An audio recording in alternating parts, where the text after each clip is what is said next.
From Pacifica, this is Democracy Now!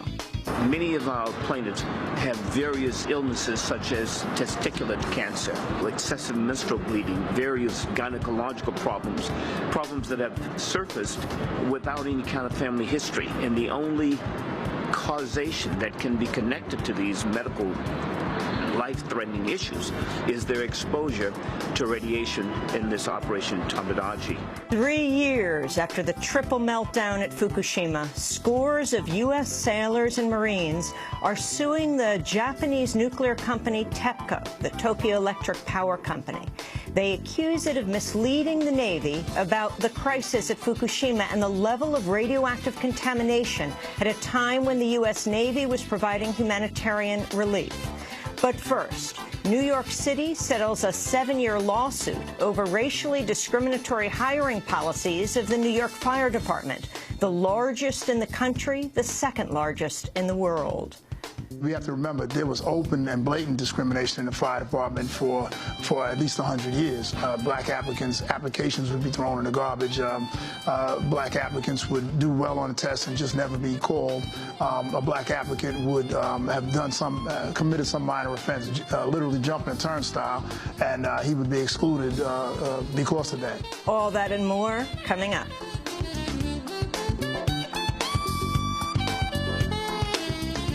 Welcome to Democracy Now!, democracynow.org, the War and Peace Report. I'm Amy Goodman.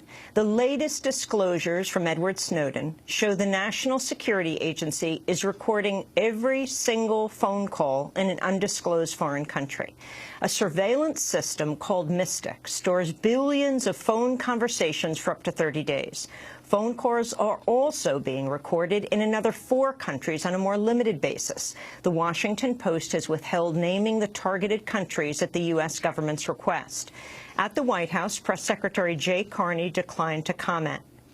I haven't seen the report, and I don't have a response to it except to say that we don't, as a general rule, comment on every specific allegation or report. We make clear what activity the NSA and our intelligence community engages in, and the fact that they are bound by our laws and the oversight of 3 branches of government. The Mystic operation has been in effect since 2009. In a statement, the ACLU criticized the program, saying, quote, "This is a truly chilling revelation, and it's one that underscores how high the stakes are in the debate we're now having about bulk surveillance.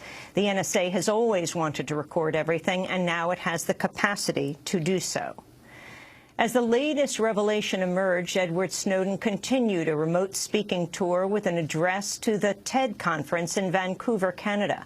Speaking from Russia through a robot that wheeled out onto the stage, Snowden urged global citizens to work together against unwarranted government surveillance. The last year has been a reminder that democracy may die behind closed doors, but we as individuals are born behind those same closed doors. And we don't have to give up our privacy to have good government. We don't have to give up our liberty to have security. And I think by working together, we can have both open government and private lives. And I look forward to working with everyone around the world to see that happen. Thank you very much. Thank you. Russia has seized control of a Ukrainian Navy base 1 day after formally announcing the annexation of Crimea. A Russian flag was raised above the base today in the Crimean port of Sevastopol. The seizure also follows the killing of a Ukrainian soldier in Crimea by unidentified shooters. In a speech on Tuesday, Russian President Vladimir Putin declared Crimea a part of Russia and rejected the new government that seized power in Ukraine last month. Crimea has always been and remains an inseparable part of Russia. This conviction, based on truth and fairness, has always been resolute and was passed from generation to generation.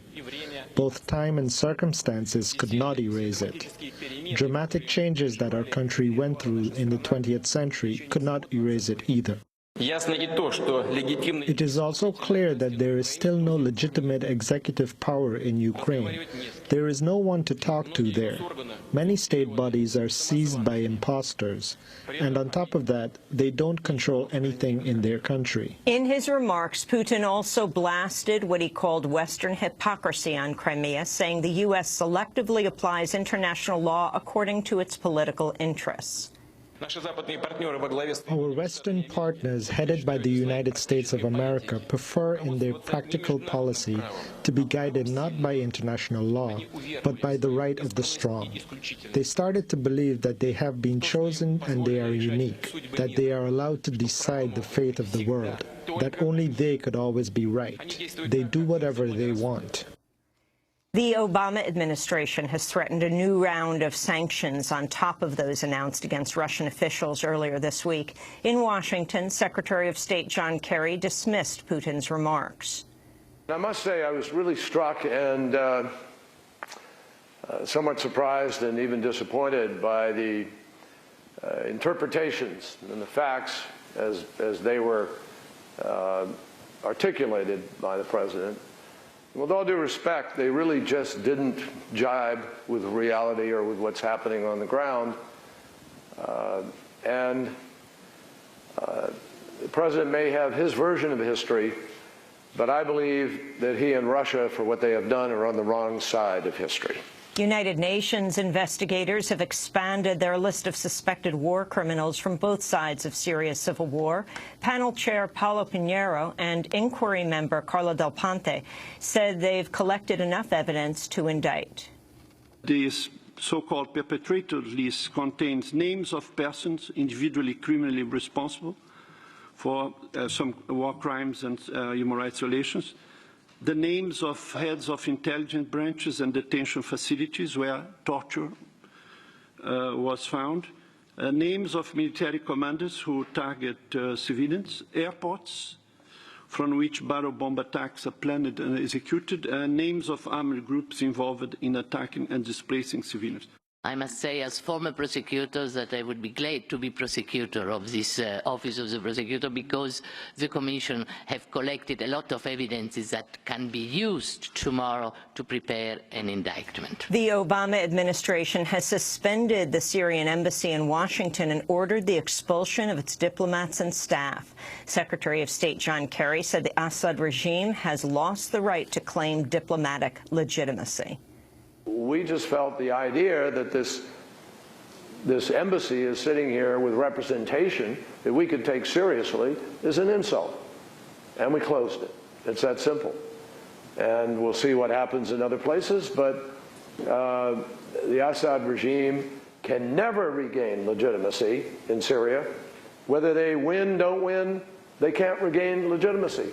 34 activists with the environmental group Greenpeace were arrested in France on Tuesday in a protest against the country's oldest nuclear plant. The activists broke into the facility and unveiled anti-nuclear banners calling for its closure. France has banned the agribusiness giant Monsanto's genetically modified corn ahead of the annual season of sowing maize. Monsanto's GM corn is the only variety allowed in the European Union, but France has long attempted to ban all GM crops, alleging threats to health and the environment. Nearly 40 people have been arrested at the Georgia State Senate in Atlanta protesting a bill that would bar the expansion of Medicaid. Georgia is one of a number of Republican-led states that have opted out of Medicaid expansion under the Affordable Care Act. Activists stood up in the state Senate gallery on Tuesday as lawmakers began debate on a measure that would reaffirm Georgia's stance. It was the largest protest to date by Moral Monday Georgia, an outgrowth of the North Carolina group that has staged regular rallies against state Republicans since last April. Dozens of people crossed the Mexican border into California on Tuesday in the latest such action by immigrants challenging the Obama administration's record deportations. The crossing was led by Elvira Arellano, a woman who made national headlines when she spent a year inside a Chicago church with her son seeking refuge from deportation. She was deported in 2007. Arellano re-entered the United States on Tuesday with her 2 children and was taken into detention. Many participants in the protest were young people known as Dreamers, brought to the United States as children. New figures show the Obama administration denied a record number of Freedom of Information Act requests last year, despite pledges of transparency. According to the Associated Press, the White House denied or partially censored 36% of FOIA requests. In a record 57% of cases, the administration cited grounds of national security.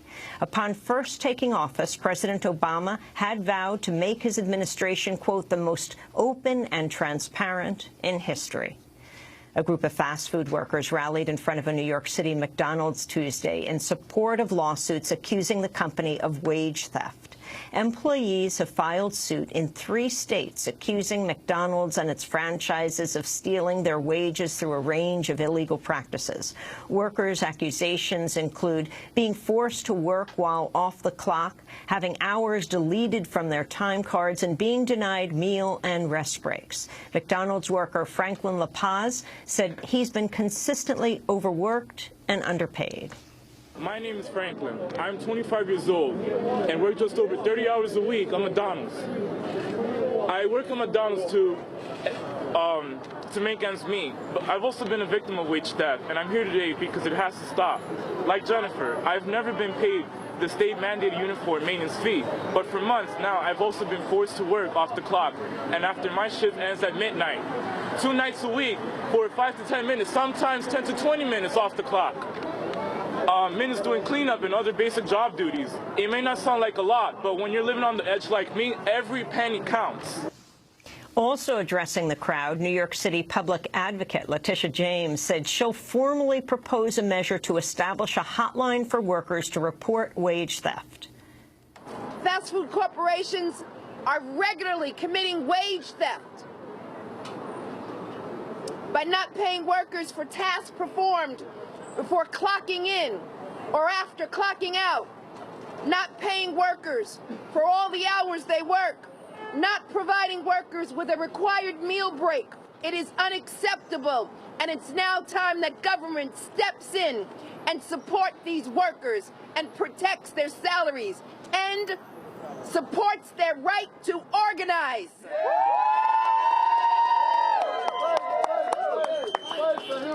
So that they could have a decent salary, a living salary, to make ends meet in New York City. And 24 U.S. veterans belonging to ethnic minorities have been awarded the Medal of Honor after long being denied because of racism. The veterans from Vietnam, Korea, and World War II had gone unrecognized for heroic acts because of the racial biases of their commanders. Just 3 members of the group of 22 were alive to attend Tuesday's ceremony. President Obama honored their service in what he called an effort to set the record straight. For their gallantry under fire, each of these soldiers was long ago recognized with the Army's 2nd highest award, the Distinguished Service Cross. But ask their fellow veterans, ask their families, and they'll tell you that their extraordinary deeds merited the highest recognition. And today, we have the chance to set the record straight. And those are some of the headlines. This is Democracy Now!, democracynow.org, The War and Peace Report. I'm Amy Goodman. And I'm Nermeen Sheikh. Welcome to our listeners and viewers around the country and around the world.